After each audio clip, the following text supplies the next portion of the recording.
เป็นอันว่าจูร่งอุยเอียนกลับคือได้ชัยชนะตีค่ายทั้งสามได้เรียบร้อยแล้วเนี่ยทีนี้กองที่คงเบ้งใช้ไปกระทำเพิ่มเติมเนี่ยเปียวหนียกฐานไปซุ่มอยู่ที่ซอกเขาทิศตะวันตกคอยจะจับห้วยหลำครั้นสุนาห้วยหลำหนีมาถึงที่นั่นต่างคนต่างก็โห่ร้องร้อมเข้าจับตัวสุนาห้วยหลำได้มัดเอาตัวมากลับมายังค่ายซึ่งขณะนั้นจูหลงอุยเอียนกลับมาถึงก่อนจูหลงพอมาถึงค่ายเกาศีรษะกินห้วนเข้าให้แกขงเบ้งแล้วก็บอกว่าข้าพเจ้าตีค่ายสุนาห้วยหลำแตกสิ้นแล้วติดตามเอาตัวมันไม่ทันสองคนนั้นมันหนีไปได้นี่รายงานจูหลงรายงานอย่างนี้นี่มาดูหกหลงไม่ถือเป็นผิดหกหลงได้ฟังก็หัวเราะแล้วก็จริงว่าท่านยกไปรบให้มันหนีไปได้เราจับตัวได้ทั้งสองคนแล้วหกหลงบอกอย่างนี้คงเบ้งบอกอย่างนี้ท่านอยู่ในค่ายเฉยๆหลับสบายแต่บอกว่าจับตัวได้แล้วจูร่งอุยเอียนได้ยินคงเบ้งว่านั้นก็จริงว่าไอ้สองคนเนี่ยข้าพเจ้าไล่มันไปเมื่อกี้นี้เหตุใดมหาอุปราชจึงว่าจับไว้ได้ล่ะข้าพเจ้ายังสงสัยอยู่ก็ยังไม่ทันขาดคำว่าเตียวเอ็กเตียวหนีกองซุ่มทั้งสองก็มัดตัวสุนาห้วยหลำเข้ามาให้แก่ขงเบ้งจูหลงอุยเอียนและฐานทั้งปวงเห็นเตียวเอ็กเตียวหนีมัดตัวสุนาห้วยหลำสองแม่ทัพคนสำคัญของข้าศึกมานั้นก็ตกใจซึ่งก็จริงดังที่หกหลงท่านพูดยังไม่ทันเห็นตัวเลยท่านพูดแล้วท่านบอกจับได้แล้วเนี่ยมันจริงซะด้วยชนิดต่างคนต่างก็สรรเสริญความคิดของขงเบ้งเป็นอันมากขงเบ้งก็ยังเห็นหน้าจูหลงอุยเอียนและฐานทั้งปวงที่ไปกับจูหลงอุยเอียนเนี่ยยังสงสัยอยู่คือก็ต้องสงสัยละจูหลงอุยเอียนพร้อมกับทหารรวมกันแล้วก็จำนวนเป็นหมื่นเนี่ยที่ไปรบเนี่ยก็ตัวเป็นผู้ไปรบเองยังไม่ได้ตัวเจ้าคนทั้งสองนี้หกหลงได้ตัวคนทั้งสองมาได้อย่างไรทั้งจูหลงทั้งอุยเอียนและทั้งทหารทั้งปวงก็ต้องสงสัยละขงเบ้งก็จึงบอกเนื้อความให้ฟังว่าเราตรึกตรองคิดการแจ้งในแผนที่แล้วก็เห็นว่ามันจะต้องหนีไปทางนั้นก็จึงแกล้งทำเป็นไม่ใช้ท่านหวังให้ท่านทั้งสองมีมานะไปกระทำการเองแล้วเราก็กลับใช้นายฐานทั้งสี่ละให้ยกไปสกัดจับกุมตัวสุนาห้วยหลำได้คงเบ่งชี้แจงให้ฟังว่าโดยย่อเท่านี้และคงเบ่งก็สั่งให้แก้มัดสุนาห้วยหลำออกเสียเอาเสื้อผ้ามาเปลี่ยนนุ่งห่มใหม่จัดโต๊ะมาเลี้ยงและก็จึงว่าท่านสองคนนี้หามีความผิดกับเราไม่เป็นด้วยว่าท่านกลัวเบ้งเฮกจึงจำต้องยกมารบกับเราทางนี้เราคิดเอ็นดูจะไม่ฆ่าเธอหรอกจะปล่อยไปแต่ว่าทีนี้ท่านอย่าฟังคำเบ้งเฮกแล้วยกกลับมารบกับเราอีกเป็นอันขาดสุนาห้วยหลำได้ฟังนั้นก็ดีใจก็มันเคยมีที่ไหนรบแล้วถูกจับตัวได้ก็ไม่ว่าจะสมัยไหนประการใดอย่างไรก็พิฆาตฆ่าฟันเอาชีวิตชีวากันสิ้นไปทุกครั้งไปบัดนี้รบกับมหาอุปราชเมืองเสฉวนหกหลงขงเบ้งนี่กลับปล่อยสองคนก็ดีใจก็จึงว่าเมื่อท่านโปรดไว้ชีวิตแล้วข้าพเจ้าก็จะไม่มารบท่านอีกเลยแล้วทั้งสองนายทหารนี่ก็กราบลงแล้วก็ลาไปคงเบ้งครั้นปล่อยสุนาห้วยหลำไปแล้วก็แผนที่ออกมาคลี่ดูอีกตรึกตรองคิดกลอุบายแล้วก็จึงว่าพรุ่งนี้ดีร้ายเบ้งเฮก จะต้องยกมารบเราให้จูล่งคุมฐาน5,000ไปคอยอยู่ณหัวเขากินไตอุยเอียนคุมฐาน5,000ไปคอยอยู่ณท้ายเขาช่องแคบให้อองเป๋งกวนศก2 คนนี้คุมฐานไปรบเบ่งเฮกแล้วทำถอยให้เบ่งเฮกไล่มาให้เตียวเอ็กเตียวหงีคุมฐานไปซุ่มอยู่ในป่าริมทางข้างซ้ายและข้างขวาช่วยกันลบกระนาบจับเอาตัวเบ่งเฮกมาให้ได้หกหลงดูแผนที่ไตรตรองความทั้งสิ้นแล้วก็วางอุบายก่อนอย่างไรคือก่อนที่เบ่งเฮกจะยกมาเสียอีกวางแผนไว้เลยประมาณไว้เลยคิดไว้เลยว่าเบ่งเฮกต้องยกมันแน่เพราะเสีย3 นายทหารไปแล้วอย่างนี้คงเบ่งวางแผนการจัดแจงใช้คนเสร็จเรียบร้อยนายทัพนายกองทั้งปวงก็รับคำนับราไปจัดแจงยกไปกระทำตามคำสั่ง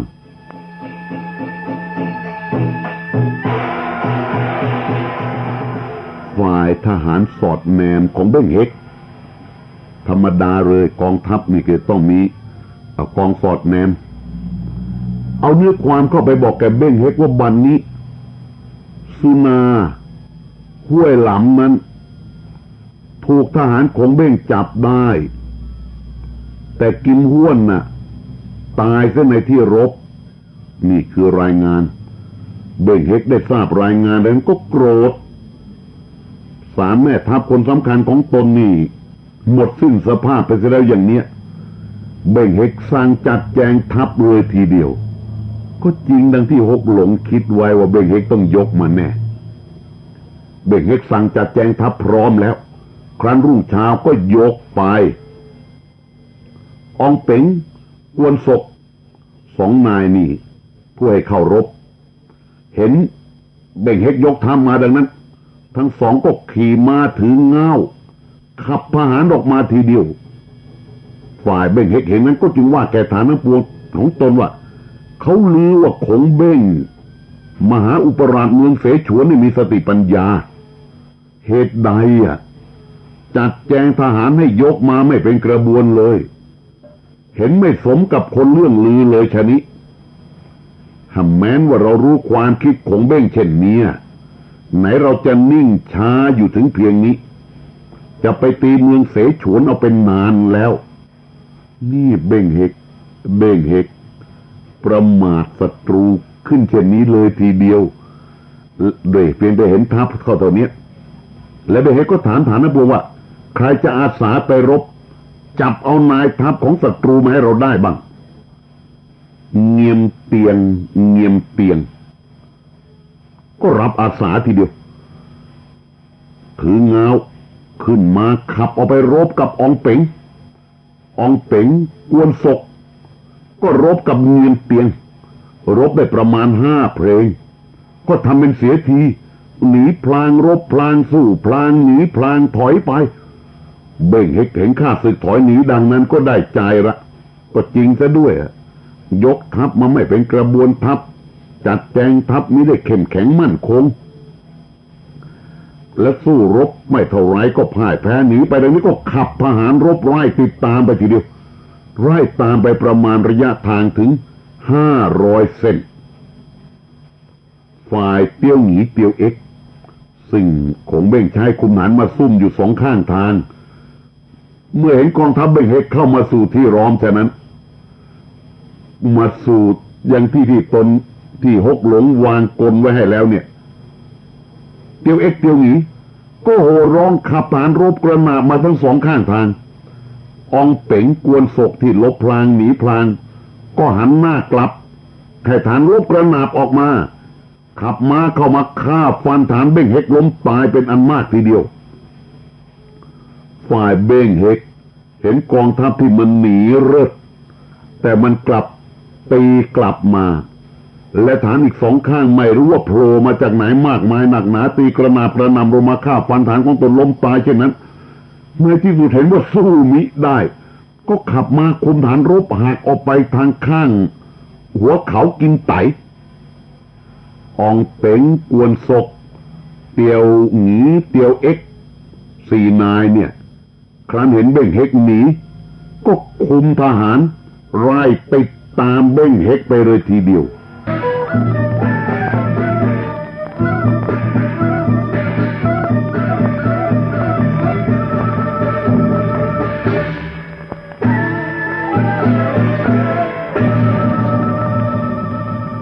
เป็นอันว่าเบ้งเฮกแตกถูกไล่ตีกระหน่ำไปเลยฝ่ายจูล่งที่คงเบ้งใช้มาคอยอยู่หน้าที่หัวเขาเห็นเบ้งเฮกคุมฐานหนีมาดังนั้นจูล่งก็ขับฐานก็สกัดรบไว้เบ้งเฮกครั้นเห็นจูล่งคุมฐานมาสกัดรบอยู่ข้างหน้านั้นก็ตกใจรัดรีหนีไปทางช่องแคบไปทางท้ายเขาล่ะคือหนีไปทางหัวเขาจูล่งสกัดอยู่หนีไปทางท้ายจูล่งก็ไล่ติดตามรบจับทหารได้แล้วก็มัดตัวไว้เป็นอันมากแต่ยังจับเบ้งเฮกไม่ได้เบ้งเฮกก็หนีเข้าไปทางช่องแคบทหารติดตามไปด้วยประมาณสัก50 คนและทางนั้นน่ะแคบนักจะขี่ม้าไปก็มิได้ในที่สุดก็จำต้องทิ้งม้าเสียลงเดินก็รีบเดินไปครั้นเห็นข้าศึกสกัดอยู่ข้างหน้าอีกเบ้งเฮกขุนศึกแห่งมันอ๋องตกใจยิ่งนักไม่รู้จะไปแห่งใดก็ปีนจะหนีขึ้นบนภูเขาฝ่ายอุยเอียนคอยอยู่แล้วจูล่งไปคอยหัวเขาอุยเอียนไปคอยท้ายเขานี่เมื่อจะจับคนสำคัญนี่ฮกหลงก็ใช้ยอดทหารของตนไปก็2 คนนี่แหละจูล่งไปหัวเขาอุยเอียนอยู่ท้ายเขาอุยเอียนเห็นเบ้งเฮกปีนภูเขาหนีขึ้นไปดังนั้นก็ขับฐานเข้าไล่จับตัวได้ตัวเบ้งเฮกกระฐานทั้งปวงก็มัดเอาตัวมาครั้นกลับมาถึงค่ายพร้อมกันแล้วก็เนื้อความเข้าไปบอกแกขงเบ้งทุกประการขงเบ้งได้แจ้งดังนั้นก็ดีใจสำเร็จสมความมุ่งมา่ปรารถนาเพียงแต่นั่งอ่านแผนที่ดูเท่านั้นแหละคลี่แผนที่ออกดูแล้วก็วางแผนวางกำหนดส่งคนไปกระทำการได้สำเร็จก็ดีใจก็สั่งให้แต่งโต๊ะเรียกว่าข้าวปลาอาหารทั้งสุรายาเมาพร้อมให้จงมากทีเดียวแล้วก็จัดแจงที่ทางค่ายครูนี่ให้ทหารยืนถืออาวุธ7 ชั้นทำให้เป็นสง่าทีเดียวอันนี้มันจะแตกต่างกว่าตอนที่ซุ่นกวนแห่งกังตังจัดเตรียมทหารเป็นสง่าต้อนรับเต็งจีนะเต็งจีมาคนเดียวนี่เราย้อนกันนิดนึงซุ่นกวนพระเจ้าซุ่นกวนแห่งกังตังสั่งจัดทหารยังเข้มแข็งรับเต็งจีนั่นมันต่างกัน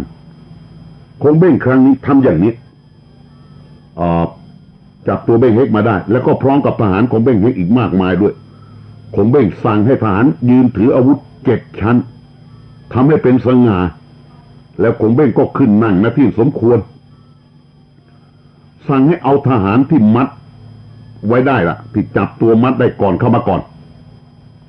ครั้นทหารเหล่านั้นเข้ามาพร้อมกันแล้วคงเบ้งก็สั่งให้แก้มัดออกแล้วก็ร้องว่าคนทั้งปวงนี้ก็เป็นแต่ไพร่บ้านพลเมืองเขาเบ้งเฮกไปกะเกณฑ์เอาตัวมารบขัดขืนเขามิได้ก็จำต้องมาครั้นเราจับไว้ได้ชะเนี้ยฝ่ายลูกเมียพี่น้องอยู่ข้างหลังก็จะตั้งตาคอยหาครั้นไม่เห็นกลับไปก็จะร้องไห้เป็นทุกข์ถึงเราคิดเอ็นดูคนทั้งปวงเหล่านี้ก็จะไม่ฆ่าละจะปล่อยไปเอาบุญนี่คงเบ่งกล่าวดังนี้พูดซะก่อนเชี้เห็นก่อนนะครับแล้วก็จะปล่อยเอาบุญแล้วก็สั่งให้เอาข้าวปลาอาหารสุรายาเมาพร้อมนั่นแหละมาเลี้ยงจัดเลี้ยงคนเหล่านี้ก็กินข้าวกินเหล้าเสร็จแล้วก็ให้ปล่อยไป ฐานเบ้งเฮกทั้งสิ้นเหล่านี้ครั้นรอดจากความตายได้ก็ดีใจแล้วก็คิดถึงคุณคงเบ้งยิ่งนักมหาอุปราชเมืองเสฉวนนี่อัศจรรย์แท้น้ำใจกรุณาเป็นที่ยิ่งต่างก็กราบแล้วกราบอีกแล้วก็ลาไปคงเบ้งครั้นปล่อยฐานเบ้งเฮกไปแล้วก็สั่งให้เอาตัวเบ้งเฮกเข้ามาละและคงเบ้งก็จึงว่าเหตุใดเบ้งเฮกจึงดูหมิ่นยกล่วงไปตีเอาเมืองเอ็งเฉียงซึ่งเป็นเมืองขึ้นของเสฉวนนายเราคงเบ้งก็จริงว่าเมืองเอ็งเฉียงเนี่ยไม่ใช่ของท่านเอ็งเฉียงเนี่ยเป็นเมืองของผู้อื่นต่างหากเป็นแต่ว่าท่านน่ะกล้าแข็งก็ไปหักหานชิงเอามาไว้แล้วยกมาตีเมืองหมันอ๋องข่มเหงเราอีกกลับมาว่าเราดูหมิ่นเรานี่คำตอบของเบ้งเฮกของเบ้งได้ฟังนั้นก็หัวเราะแล้วก็จริงว่าเราจับได้ตัวมาดังนี้ท่านเกรงกลัวเราหรือยังเบ้งเฮกขุนศึกผู้ไม่กลัวต่อความตายเบ้งเฮกก็จึงตอบว่าจับได้นี่หากด้วยว่าเราน่ะแตกหนีไปทางช่องเขามันเป็นทางแคบท่านจึงจับตัวเราได้แต่ถ้าแม้เราหนีไปทางกว้างนู่นสิที่ไหนท่านจะจับเราได้ท่านจะมาถามว่าเกรงกลัวหรือยังเราหาเกรงกลัวท่านไม่มีเบ้งเฮกตอบอย่างนี้ฟังดูก็จะว่าจริงข้างเบ้งเฮกก็จริงอ่ะคนหนีมาทางซอกเขาแคบแล้วก็เลยหนีไม่พ้นก็เลยจับได้แต่ถ้าหนีไปทางกว้างเนี่ยก็คงพ้น คงเบ้งได้ฟังเบ้งเฮกว่านี้ก็หัวเราะแล้วก็ถามว่าจะให้ทำประการใดเราท่านจะเกรงเราเบ้งเฮกก็ตอบว่าปล่อยสิถ้าท่านปล่อยเราไปเสียเราจะไปคุมฐานยกกลับมารบกับท่านอีกและถ้าเราแพ้ท่านจับตัวเราได้อีกนั่นแหละเราจึงจะกลัวเกรงสืบไปคือไม่ได้ปล่อยแล้วไม่มานะปล่อยแล้วจะมาแล้วจะรบด้วยถ้าแพ้จึงจะกลัวจะเกรงคงเบ้งได้ฟังเบ้งเฮกว่าดังนั้นยาขอบท่านได้ฉายาคงเบ้งตอนนี้ไว้ว่าบุรุษผู้ชอบร้องดีมาพยศคงเบ้งสั่งให้แก้มัดเลยแก้มัดเบ้งเฮกให้เสื้อผ้าเครื่องนุ่งห่มให้ม้าตัวหนึ่งด้วยจัดโต๊ะมาเรียงเสร็จปล่อยไปนายทัพนายกองทั้งปวงเห็นคงเบ้งปล่อยเบ้งเฮกไปดังนั้นก็จริงว่าเรายกมารบทางนี้หวังจะเอาตัวเบ้งเฮก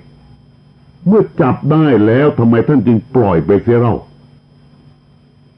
คงเบ้งหัวเราะแล้วจึงว่าคนทั้งปวงอย่าสงสัยเลยก็ทำไมกับการที่จะจับตัวเบ้งเฮกเหมือนหนึ่งไขกุญแจหีบหยิบเอาทองเท่านั้นแต่เราหากว่าต้องการจะทำให้มันเกรงกลัวเราให้จงมากคงเบ้งพูดดังนี้นายทัพประธานทัพบริฟังคงเบ้งว่านั้นก็คิดสงสัยแต่ก็ไม่รู้จะว่าประการใดต่างคนต่างก็ลากลับไปค่ายตน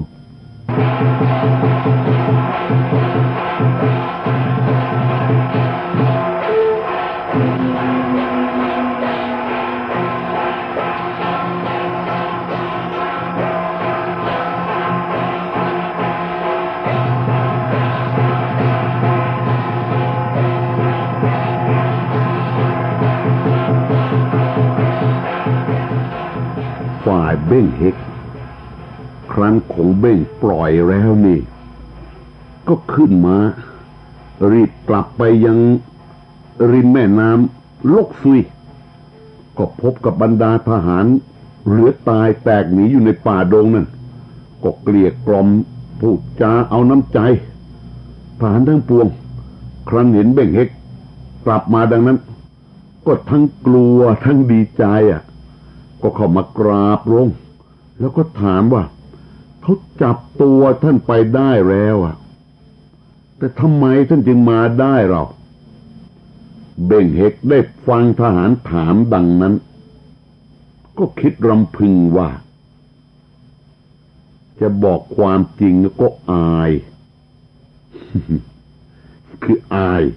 จะบอกจริงๆก็อายก็จึงอุบายพูดไปว่าคงเบ้งมันจับเราไปได้ใช้ฐานคุมเราไว้ในค่าย10 คนแต่ครั้นดึกสงัดเราก็ฆ่าไอ้คนทั้ง10นั่นเสียและหนีออกมาพบกองตระเวนขี่ม้ามาเราก็ฆ่าไอ้นายกองตระเวนแล้วก็ชิงเอาม้ามันมาขี่นี่แหละนี่เบ่งเฮกคือกลัวเขาจะว่าไม่เก่งก็ชี้แจงถึงความเก่งกาจของตนซึ่งมันไม่จริงเลยทหารทบได้ฟังก็ดีใจนายเราเก่งเบ่งเฮกก็คุมทหารทั้งปวงลงเรือข้ามไปตั้งค่ายอยู่ฝากข้างโน้นเรียกกล่อมทหารที่แตกหนีอยู่ในดงในป่าเข้ามาได้อีกแล้วก็สั่งให้เรียกหาทหารหัวเมืองรายทางทั้งปวงบรรดาที่เป็นเมืองขึ้นของเมืองหมั่นอ๋องเนี่ยเข้ามาให้สิ้นเรียกมาหมดก็รู้ว่าสุนาห้วยหลำนี่ก็กลับมาได้แล้วคือคงเบ้งปล่อยมาแล้วปล่อยมาก่อนก็ให้เรียกหาตัวสุนาห้วยหลำคนทั้งสองเข้ามาด้วย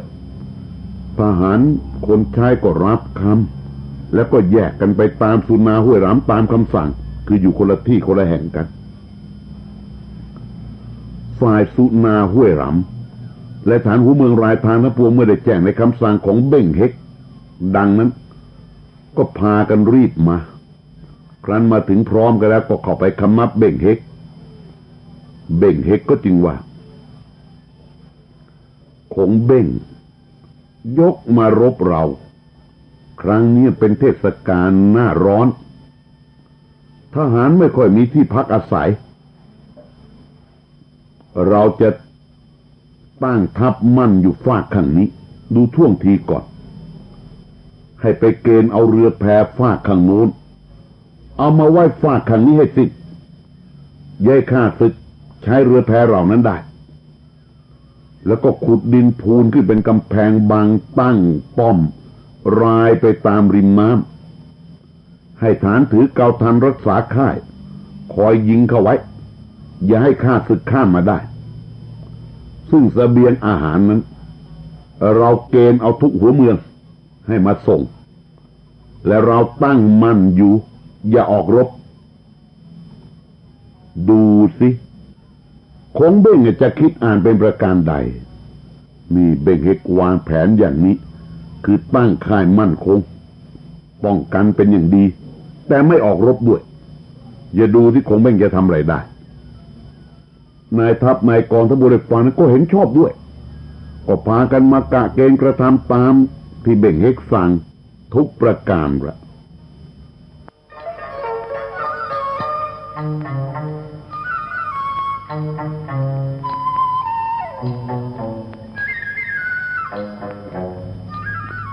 ฝ่ายของเบ้งบ้างข้างของเบ้งเนี่ยเมื่อปล่อยเบ้งเฮกไปแล้วก็ยกทัพตามไปถึงริมแม่น้ำลกซุยแล้วหกหลงของเบ้งก็ออกตรวจดูที่ทางภูมิประเทศทั้งปวงทีเดียวสังเกตได้ท่านผู้นี้จะต้องอาศัยภูมิประเทศนี่แหละร่วมในกลยุทธ์วางแผนอุบายทุกครั้งไปถ้าเป็นสถานที่ที่ตนไม่เคยไปไม่เคยพบไม่เคยเห็นด้วยแล้วนี่จะต้องออกตรวจตราดูทุกครั้งออกตรวจดูแล้วก็เห็นน้ำไหลเชี่ยวแรงนักนี่ประการหนึ่งอีกประการหนึ่งเรือแพก็ไม่มีก็ไม่มีสิเบ่งเฮกสั่งเก็บหมดแลไปฟากข้างโน้นเห็นเนินดินสูงเป็นกำแพงเรียงรายไปมีฐานรักษาการอยู่เข้มแข็งมั่นคงก็ที่เบ่งเฮกเขากระทำไว้แหละคงเบ่งมองดูรู้เห็นฉะนั้นแล้วก็ให้หานายทัพนายกองทัพบกมาปรึกษาก็ว่าเบ่งเฮกทำการครั้งนี้ เห็นจะไม่ยกออกมารบกับเราแล้วมันจะคอยตั้งรับเราจำจะต้องคิดการที่จะเข้าหักหารเอาชัยชนะให้ได้คงเบ่งคะเนเอาเรื่องนี้เห็นการทำค่ายคูประตูหอรบกำแพงมันมั่นคงเข้มแข็งนักหนานี่แสดงว่าไม่ออกมารบด้วยแล้วล่ะก็จะต้องหาทางเมื่อเขาไม่ออกมาก็จะต้องตีเข้าไปนะคงเบ่งก็สั่งลิคีผู้ชำนาญในภูมิประเทศทั้งปวงผู้นำทางคนสำคัญเนี่ยว่าท่านน่ะเคยไปมารู้จักที่ทางเมืองนี้จงไปจัดแจงตั้งค่ายรายไปตามริมน้ำ4 ค่ายแล้วให้กวนเป๋งให้อองเป๋งกวนศกเตียวเอ็กเตียวนี้อยู่รักษาคนละค่าย4 ค่าย 4 คนอันหนึ่ง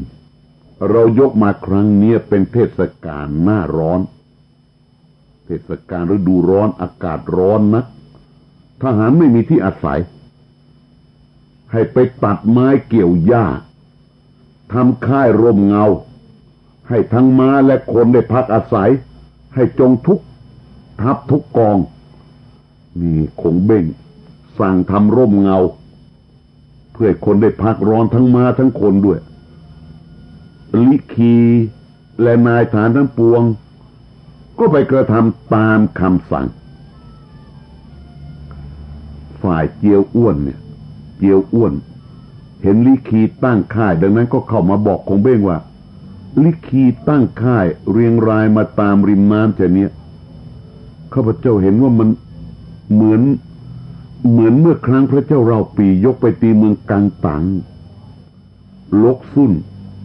ส่งทหารเข้ามาเผาค่ายพระเจ้าเราปีจึงเสียทีอันหนึ่งเกือบว่าเบ่งเฮกจะส่งคนให้รอบมาเผาค่ายเหมือนกันเช่นนั้นเขาละก็จะเสียทีแก่ข้าศึกเจียวอ้วนก็พูดเท่าที่ตัวเห็นพูดเท่าที่ตัวรู้คงเบ่งได้ฟังเจียวอ้วนว่านั้นก็หัวเราะแล้วก็พูดว่าท่านอย่าสงสัยเลย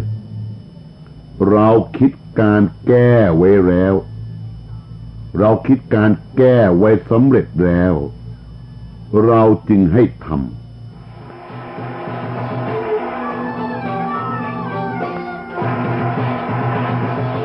ฝ่ายพระเจ้าเหล่าเซียนแห่งเสฉวนถึงเทศกาลฤดูร้อนเนี่ยก็สั่งให้มาใต้คุมทหาร 3,000 เอาเสบียงกินแก้ร้อนให้แก่กงเบ้งนี่เราจะสังเกตเห็นเรื่องอาหารของเขานี่นะครับอาหารของเขานี่เสบียงกินแก้ร้อนนะเอาครั้นไปถึงมาใต้มาถึงก็เข้าไปหาคงเบ้งเอาสิ่งของพระราชทานให้คงเบ้งก็ยกมือขึ้นถวายบังคมแล้วค่อยเอาสิ่งของพระราชทานทั้งนั้นแหละแจกจ่ายแก่นายทัพนายกองทั้งปวงและคงเบ้งก็ว่าแกมาใต้ว่าเรายกมาครั้งเนี้ยก็ได้สู้รบกันเป็นสามารถทหารบอบช้ำอิดโรยจะขอท่านผู้มาใหม่ให้ช่วยรบด้วยเนี่ยจะได้หรือมิได้มาใต้ก็จริงว่าตัวข้าพเจ้าและทหารทั้งปวงก็เป็นข้าในพระเจ้าเราเสี้ยนใช้มาก็จะอาสาจนกว่าจะสิ้นชีวิตตามแต่ท่านจะใช้เถิดคงเบ่งได้ฟังนั้นก็ยินดีก็จริงว่าเบ่งเฮกมันตั้งมันอยู่ฟากข้างโน้นทหารหาบเสบียงมาส่งกันนี่เป็นทางไกล